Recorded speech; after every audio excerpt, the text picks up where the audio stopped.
Welcome to the Conscious Creative Podcast, your weekly dose of soul-to-soul conversation that will have you saying peace out to your 9 to 5 to explore in your sacred calling. The topics center around conscious business and interviews with the folks who started them. We'll be exploring the art of being human and what it takes to live your life fully expressed and financially free. I'm Christina Gomes, and I went from high-paying job as a psychotherapist to leaving it all behind for my desire to travel the world playing my original music, to becoming the CEO and soulpreneur founder of freeyourcreativity.org, where I help visionary leaders create the businesses of their wildest dreams. If you have a sacred calling, stick around. My prayer is that you become the permission slip for the collective as you hear the soul-inspiring stories that call you forth into creative action. Let's get to the soul. Are live and wild, wealthy, and well-known soulpreneurs for a very, very special treat. It is the new year, 2023. I love a change of seasons. Where I live in Lake Atitlan, the seasons don't actually change. We have rainy and we have sunny. So this is actually our summer and our sunny season. And I feel the change of the season, though, as everybody's like posting and reflecting and gearing up for something new. You can like taste it, the energy. Me personally, I'm chilling. And today we have a lovely interview with my friend Echo. And I'm going to invite her in and we're going to get started. Good morning, Echo. How you doing? Good morning. I'm good. I just did some yoga, so I'm feeling... Oh, you're feeling so yourself? Yes. My many selves. Yes. Oh, I love it. Already the interview is going just as I would hope. Like, we are some deep chicks, Echo and I. And so I wanted to invite Echo here to share her story. I have a few questions for her, but this is the first interview of this 12 days of Christmas, 12 day of fullness interviews that I'm hosting with amazing people around the world. I've handpicked some homies and some past clients. And I was actually in one of Echo's programs. And I really just want to have this week be a place of inspiration for my audience to feel like they can really make their dreams come true and in a more concrete way, like have offerings that change lives that people want to enroll in naturally. And I have seen you just all over the world. And it's like you always have something cool going on, something that you're offering people. And I really feel like it comes from this like heart-centered place. And I want to give just a little bit of insight into who you are for the people. And then I'll ask some questions of you. But Echo of our Echo movement, Sound and Evolution. She's my friend, really. So I might add in my own little sprinkles. And I've also taken one of her programs, but she's been on a path and on a research for over 2 decades. And I was just in a writer's retreat with Echo. And she's talking about her teenage years in this bio. But I got to hear some beautiful stories from Echo. And I just want to say you're an amazing writer. You're an amazing sister. And I just want to give the opportunity for you to introduce yourself and tell the people who you are and what you're all about. Thank you. Such kind words. I need you to do all my intros. If you could do all my intros, please. Yes. Well, what am I about? It's always an interesting question, right? I think for many of us that are very multifaceted and like just interested in the human experience, it's always interesting because it's such a complex question. But I think for the most part, like I'm just a seeker. I'm a seeker of all sorts. And I am like a student of life, and I'm just ravenous for new information and new knowledge and education and experience and story from other people. And I think that like the subjective experience that I've had in my life has taught me so much about dancing with my own shadows and seeing my challenges as opportunities and stepping into what is and letting go of the preferences of how I want things to be, because I've seen in life, like I rarely get things the way that I want it. But I get it the way I need it. like throughout my life, there has been like this fantasy of the very imaginative child of what I want to see. And I always get something so much grander and more beautiful and more rich. But there is this disappointment so much in my earlier life of not getting it exactly the way I wanted it, and a surrender to actually trust life. Like I really trust life, and everything that I get is what I need. And it's a lot of times what I don't even know that I need until I just allow it. And so I've learned to fully surrender to the flow of life. And that doesn't mean I'm not making choices. I'm still discerning, but I trust that I'm supported. And I think more than anything, that's really who I am, is someone who trusts life and feels supported by life. And that doesn't mean that it's always easy and that it's great, because it's not. So, yeah. Oh, thank you so much for sharing that, because I feel like that is going to be a theme over these next 12 days. It's something that I talk about a lot. Like, the more and more that we trust that things are exactly the way that it's meant to be, we can see the opportunities to deepen. And what I'm hearing too is it doesn't stop you.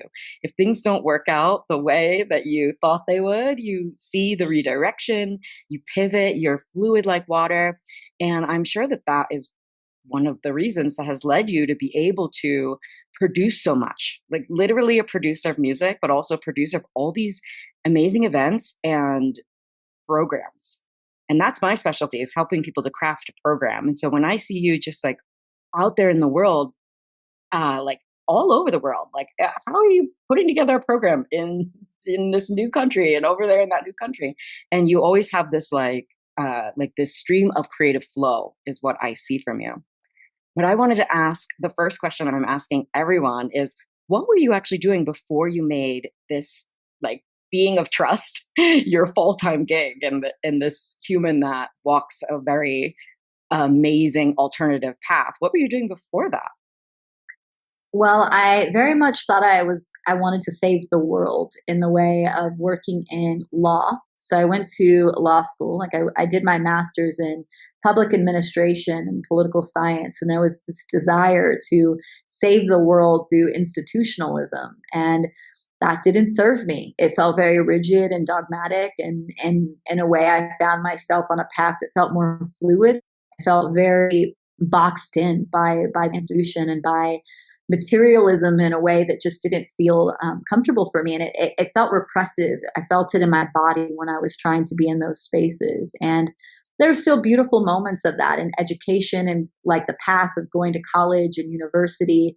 It helped me feel directed and focused because I was such imaginative young child and like young girl, and still am. So it gave me a sense of commitment and grounding, which I really needed. And so I think that all parts of our path, even if it feels like there was suffering in it and it felt repressive, I find the silver lining in everything. And so there are lots of things that college taught me, and maybe I'm not using my degree, but the tools, the resources that I learned about showing up and about being committed and about doing hard work, that serves me still to this day, even if I'm not using my degree. So that was a prior life. I had to go through a few lifetimes to get to where I am now.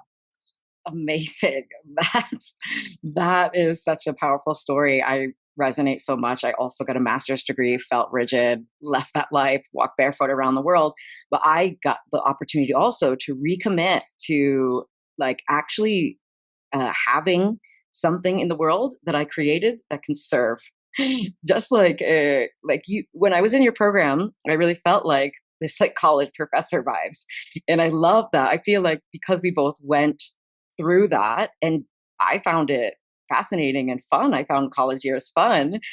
Same, just like I'm not using my degree, I still like this. Sitting in the classroom and receiving a transmission from a professor was something that I got, like, helped me as I became a client in programs, and like, or like watching an interview like this. Like, actually, if everybody wants to kind of like remember and recognize what a transmission and a gift it is to just receive wisdom and words from people that offer you the benefit to shift in just these minute little ways that we don't even see the result of for years and years and years, but can shift the way we think so that we're not so kind of stuck, really.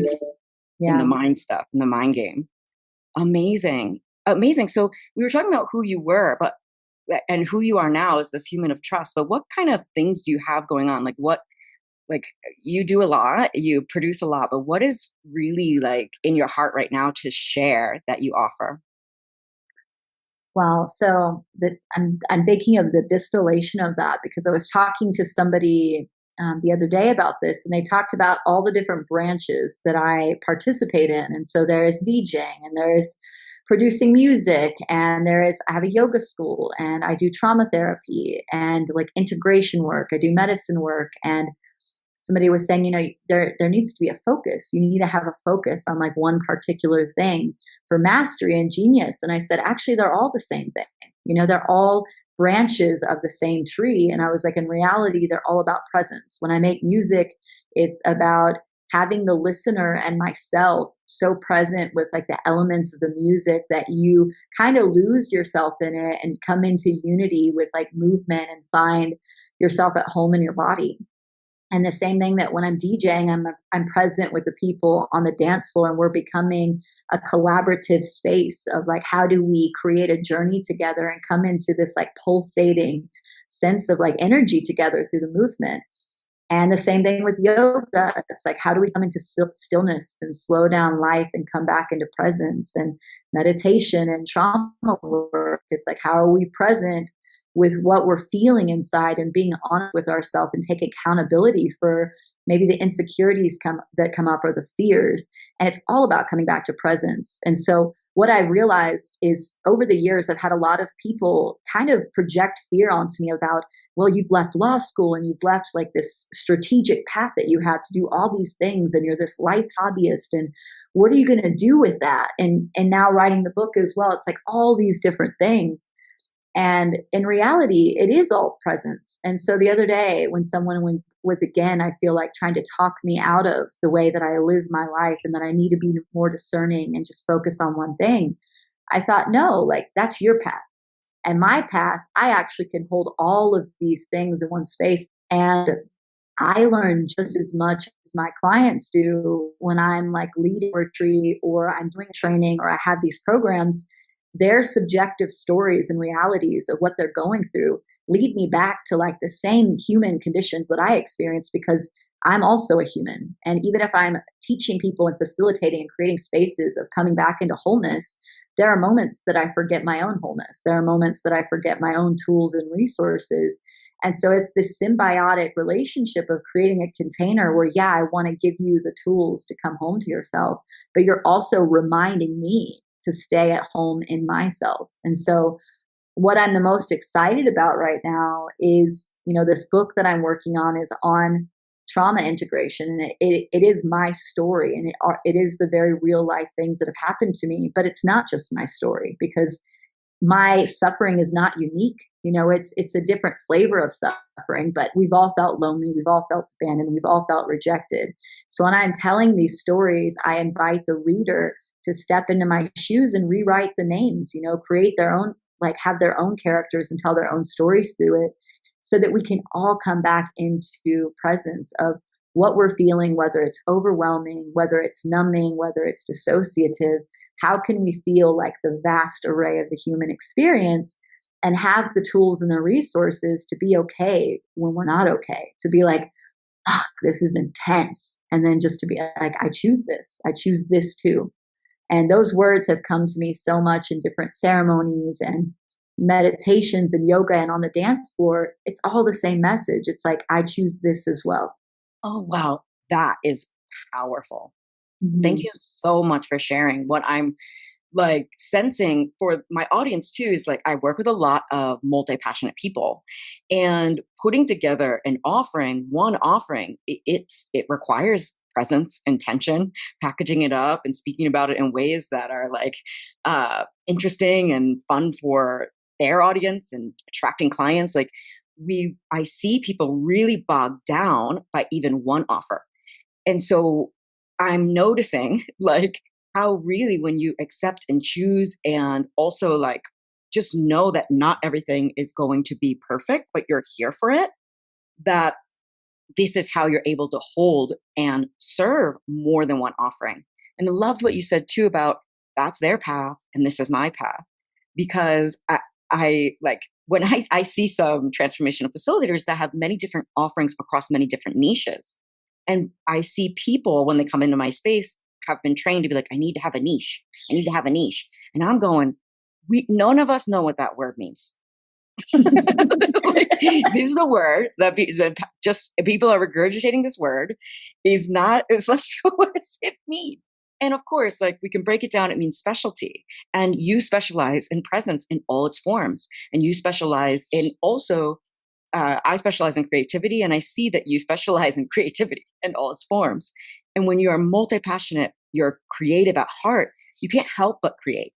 One Mm-hmm. thing that I help my clients to do is like package up all of the gifts into one offering so that they can feel really satisfied by one offering, because it doesn't have to mean like, okay, then I'm only teaching yoga in this offering. And in your offering, there's like all these pieces of echo and different human experiences where like, okay, today you might be moving with yoga, but tomorrow you might be writing. And the next day you might be singing, and now you're banging on the drum, banging on the drum, you're playing music. And it's all part of like this creative expression, like you said, this pulsating beauty. And that's how I see people's offerings of like, let's not get so like, I'm a yoga teacher or I'm a DJ. And so people told me to stay in my lane. It's like my humanness is my lane. Like I'm like more of a tree, you said, with many Mm-hmm. branches rather than like a highway that's just like, Mm-hmm. they told me to stay in my lane, so here I am just trudging down a lane. Like, no, freedom to express yourself in all forms. Ah, thanks so much for sharing.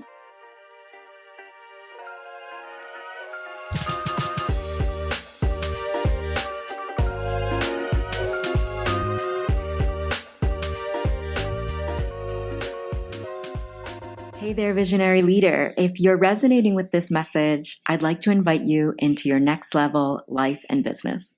Enrollment has begun for the Conscious Creative Business Immersion. This is my signature group container to help you design an offer so delicious, so juicy, so based on your soul gifts that you are thrilled to invite your soulmate clients inside of it. I'm going to teach you how to promote this offer with a ton of heart and to sell out this offer with ease to meet your revenue goals. I would love to have you inside if you are a visionary leader who knows that they are great at what they do. You'd like to collapse the timeline on how long it takes to reach consistent income with an offer that you truly love. Go to the link in the show notes to apply for the Conscious Creative Business Immersion. I will be sitting with your application individually, and I will send an email to let you know if you've been accepted in a few days after application. Thank you for trusting me with your vision, and I can't wait to see what we co-create.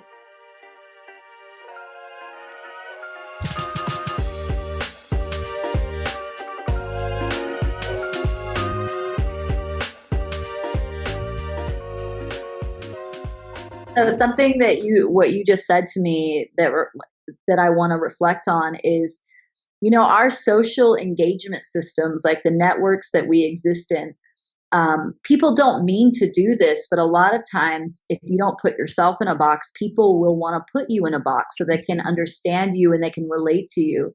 And so I have empathy for that, and I can see that when a lot of my friends, they want to put me in a box because it's like, in a way, they want to protect me, and they're like, okay, so you're a really great yoga teacher and do that, and you're going to succeed and focus on that, or you're going to produce music and this is your path.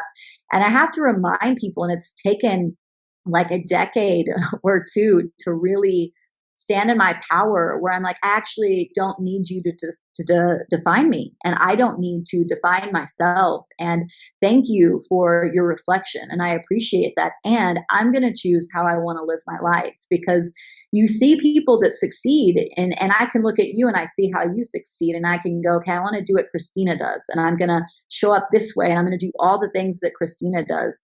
And maybe that's just not authentic to how I show up. And so many of us are banking our success on what our successful friends are doing and how we can copy them. And whereas copying is beautiful, and that's all life is copying, we all inspire each other. It's important to be authentic to you, who you are. And like you said, your expertise is that you're a human. Like, you sing and you create, and you're also a businesswoman and you work with finance and with structures. But to say, okay, well, I'm good at this one thing and that's the thing I have to do, it cuts you off from like the extraordinary vastness of what you have to offer. And so I really encourage people to not get stuck in the dogma that they're an expert in just this one thing, because so many people, I will teach Tai Chi in my practices. I'll do Qigong, I'll do breath work or dance meditation or yoga.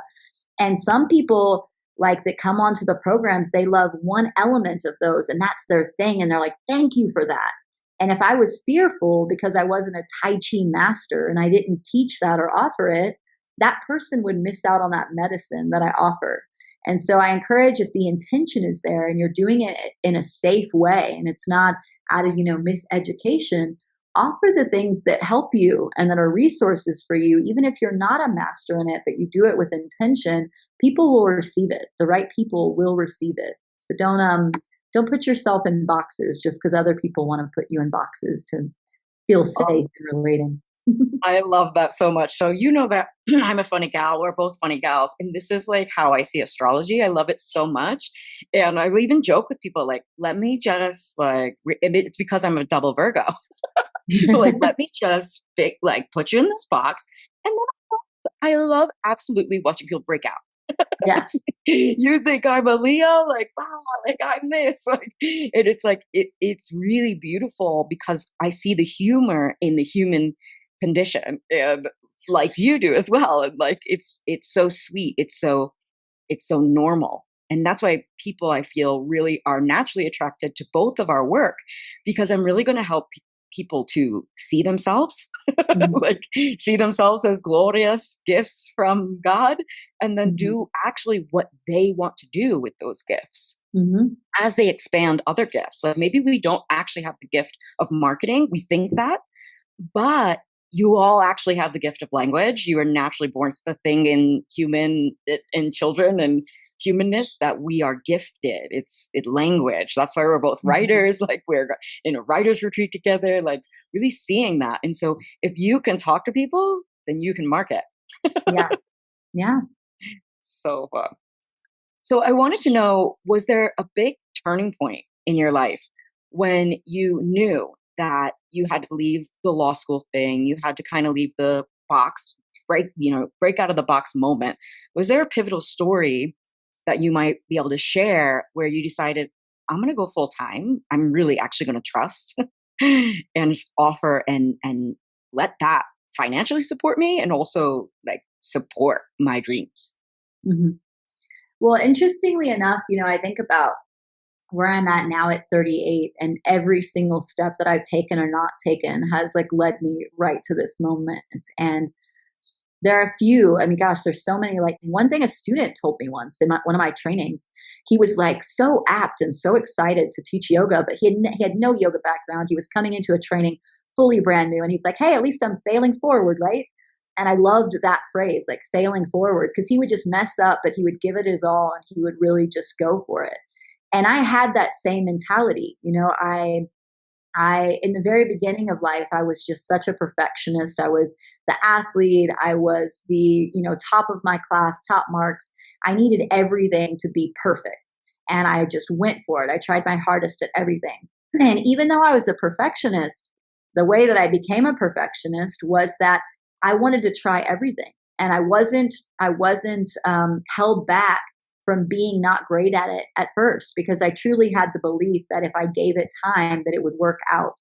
And there was a point in graduate school where I had a really well paid job. I was a marketing director actually while I was going to law school. And the director wanted to give me another woman's job. There was a woman there that had become a dear friend she had trained me. And then I had kind of outsold her in some of the spaces, and the director wanted to go behind her back and give me her position. And I remember always having really strong values and like really valuing the women around me as well.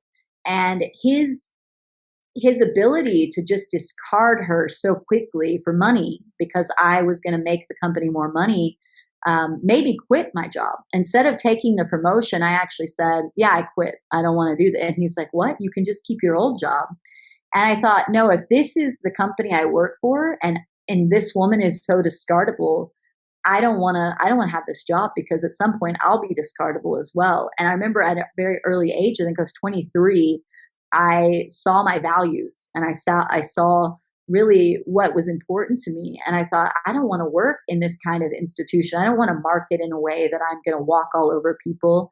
And I already had a love for photography and a love for videography. And so this is before my life as the yoga teacher.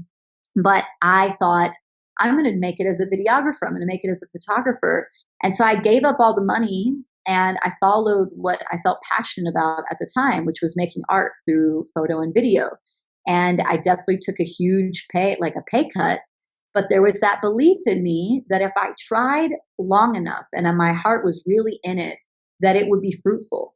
And it did take time and I did become really successful. And I was at the top of my game when I again did the same thing. Like I was at the top of my game with video and photo. And then I lost my passion for it because people wanted free things. They didn't want to pay me for my time. And I found my spiritual path with yoga.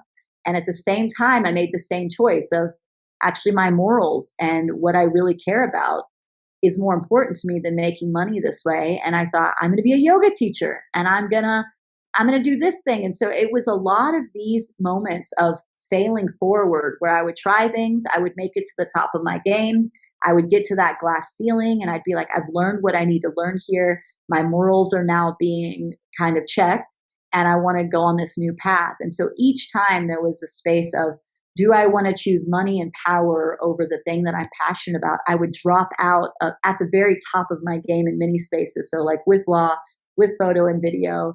And then it led me to yoga, which I never thought would be something that I could succeed in the material world. I was like, I'm just going to be a poor spiritual teacher and this is going to be my life. And over 10 years of just sticking to it and sticking to my morals, I built a yoga school and I built like a whole community. And now I'm watching that rise and I don't have to forego my morals and my integrity. And so I'm like, oh, it all paid off. And it was all about being okay with things not being easy in the beginning and trusting that in time, if I mastered it in a certain way, I would be able to do the things my way in my integrity and my moral values. Yeah. Oh, I love this so much. Thank you so much for sharing. That is so beautiful. I've been having a lot of behind the doors, behind the scenes conversations with high powered women, my clients, and speaking to this around what is the point of money if our soul is dissatisfied. And I love talking about the difference between deep money decisions versus cheap money decisions. And actually, like we think cheap, like, oh, less, cheap is less. But actually, you can make a cheap money decision by like staying in this company that doesn't fulfill you, or just like knocking people down or marketing in a way that has people in their fear. And that's not who we are, but that is how traditional marketing is taught. Like put people in their fear, like let them know that there's only 3 spots left. And I just feel like if you are actually excited about what you offer, the people are naturally going to feel that your care. And that's a deep money decision where you're in a state of overflow, no matter what the bank account says. And that leads to a very magnetic state where people naturally ask how they can work with you, where people naturally see a post, the magic of the world. Like, yeah, there's an algorithm, but we have, I'm such a Virgo, but system of like, we're operating in that way of what we feed the universal fractal of life, we are being mirrored back. And if we feed it like our morals, our values, our words that are uplifting, somehow reaches and touches the person that's meant to co-create with you in that moment. Yeah. Ooh, Yeah. so powerful, your choices in life. Mm-hmm. All right. So we are about at time, but I do have one more question. Do you have time to answer it? I do. And you've also answered it so beautifully already, but really kind of distinctly for folks that are watching that are on the edge of like leaving, quitting a 9 to 5, maybe doing that brave move that you did of just like, I know this is not my path. I quit. To live a more creative existence, or on the edge of like really putting their offer full out there and trusting. I wrote down trusting, of course. What would you say to that human? I would say that the most important thing that you could possibly do when you're stepping outside boxes and into your own path is that the very, very first thing outside of business decisions is finding like deep self love and self worth. Because if there are limiting belief systems existing in your psyche, and that you feel that you're not worthy or that you're not lovable or that your words aren't important, that will paint every single thing that you do. And that's like the very first thing to me would be having psychological resources, like have a therapist that you talk to, have a support team, make sure that you're doing self practices each day of meditation or mindfulness or limiting belief work to really check in with yourself that you like love you and that you trust you and that you surrender to like the genius that you are. Because if there's that inkling of doubt, it begins to bleed out, and then we take things so personally. When we get into like creating our own path, if somebody writes us and they're interested in working with us and then they back out because of financial reasons, we take it personally, like, oh, am I not a good coach? Is this not a good offering? And we put that energy out into the universe. And I'm in a place now where if that happens, I'm like, cool, do you. When you're meant to do this work, you'll be here. But we're not grasping, we're not reaching out and being like, I need you to validate me as a coach or as an entrepreneur because that's going to give me a sense of worth. We have to know that we're worth it regardless if we have one client or 20 clients. And so if you're having any self-worth things or any doubts, like find a resource, find somebody to talk to and do that work alongside of being like that powerful business woman that's like reaching out and giving people an offer. Yeah. Ooh, I love that so much. I really say often I praise my coaches and my therapist. You know how much I praise my Yeah. therapist. We're Yeah. both, when I was in your amazing program, I was like, yeah, I just had a therapy session, like crying, and then get the added support. It was like a day of just being supported with in depth. And I Mhm. really, really wouldn't be able to do this work if I wasn't checking myself consistently. And what I want everyone to know is taking it circle back to what Echo said in the beginning is like, we may look like powerful women that are offering things without any worry and full trust. But it's because when I have a doubt, I have friends like Echo or coaches or things when I have a little doubt or when I am taking it a little personal, I have somewhere to clear that space. So I'm not just letting the personal things like fester because we get to take it back Mhm. to the original wound when we're not projecting it on the very human person that maybe isn't ready. But we feel rejection or abandonment like you Mhm. said, and that is normal.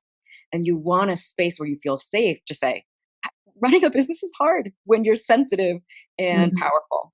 And there is Mhm. power in your sensitivity. And I say this often as well, though, like we don't want to just find different scenarios to project our childhood wounds on. We just want to work through our childhood wounds. If Mhm. we don't have a fun relationship to project our childhood wounds on, maybe we go and try it on out on our business. And I am in consistent checking myself as a self coach, but also with mentors. So I Mhm. know that Echo is for hire. I know that I'm for hire, and that we really believe in you. So I Mhm. wanted to give you the space as we close to offer anything that you'd like to the people. Where can they find you? How can they reach out if they want a space to really be seen in their wholeness? Thank you. Well, in that resourcing, it's a great time to plug Detangling the Human Heart. I do a program. It's a month long, which Christina did. It's called Detangling the Human Heart, and that starts in February. It's going to either be like mid-February or March. So it's a full month, 4 weeks, and it's all around like all this self-resourcing, attachment theory, codependency, speaking about nervous system regulation, and how to come deeper into presence with self so that we can succeed at the things that we do and also the relationships that we enter into.